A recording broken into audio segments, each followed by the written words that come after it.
stăm la Ministerul de Interne pentru că ministrul Recean nici azi, după 24 de ore de la incidentul de duminică seara, n-a scos un cuvânt, n-a spus nimic, nici de bine, nici de rău, despre comportamentul polițiștilor, subalternilor lui de mai ei.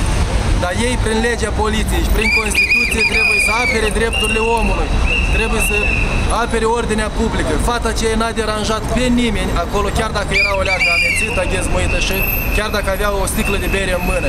Polițiștii, în schimb, s-au comportat lamentabil, au încălcat drepturile omului. Poliția, până acum, Ministerul de Interne, n-a luat atitudine, în semn că îi încurajează pe acei polițiști și asta se va întâmpla oricând cu oricine. Pare rău că am ieșit puțin, numai eu, cu acest băiat, cu acel băiat și cu doamna din spate am ieșit la acest protest. Înseamnă că populația acceptă comportamentul ăsta al poliției sau se teme atât de tare încât probabil stă de frică în casă sau e gata de emigrare oricând. Populația își merită soarta, dacă nu vrea să se împotrivească, cum fac turcii, cum fac rușii care ies la protest, cum fac occidentalii, o să-și merite soarta, o să aibă un stat totalitar. Mâine o să aibă un dictator ca Recean, ca Filat, ca Timofte. Oricine poate să devină dictator în țara asta cu așa nație. Mulțumesc, doamnă, pentru filmat.